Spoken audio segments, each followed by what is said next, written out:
दोस्तों, आज की मुलाकात में आप जिन शब्दों को सीखेंगे और जिनके बोलने का सही ढंग सीखेंगे वो हैं बेवा, ईसार, चुनांचे, फुर्सत, मुशाहरा, कुंबा, अगरचे, माली और तफक्कुरात। सलाम हिंदुस्तान, मैं हूँ मोइन शमसी। ये चैनल है माय हिंदी माय उर्दू। जो शब्द मैं आपको आज बताने वाला हूँ, अगर उन शब्दों को वाक्यों में कैसे प्रयोग करते हैं ये आप जानना चाहते हैं तो हमारे दूसरे चैनल पर जाइएगा।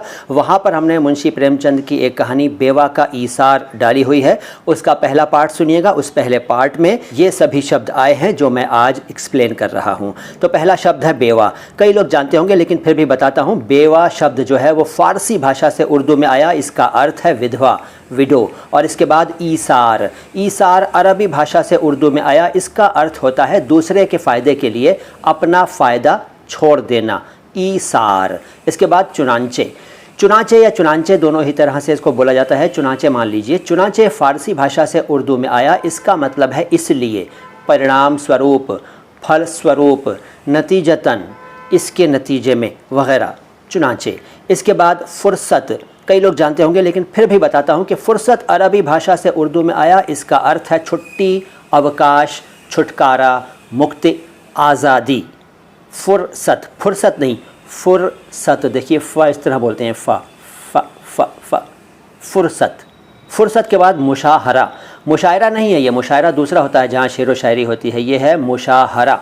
मुशाहरा शब्द का मतलब होता है मंथली सैलरी, माहाना तनख्वाह, यानी कि मासिक वेतन। मुशाहरा अरबी भाषा से उर्दू में आया। इसके बाद है कुंबा।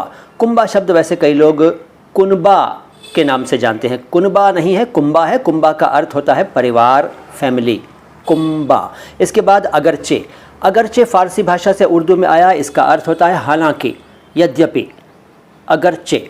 इसके बाद माली। माली एक हिंदी में भी शब्द होता है। बागों की, गार्डन की देखभाल करने वाले को माली कहते हैं हिंदी में, लेकिन ये माली उर्दू का है जो कि अरबी से आया है और इसका अर्थ है माल संबंधी, माल का। माल अरबी भाषा का शब्द है और माली हुआ माल का, माल संबंधी यानी कि आर्थिक, यानी कि फाइनेंशियल, माली। और तफक्कुरात। तफक्कुरात तफक्कुर शब्द का बहुवचन है। तफक्कुर का मतलब है चिंता, आशंका, अंदेशा, और इसका बहुवचन हुआ तफक्कुरात। तफक्कुरात का मतलब हो गया चिंताएं, आशंकाएं और अंदेशे।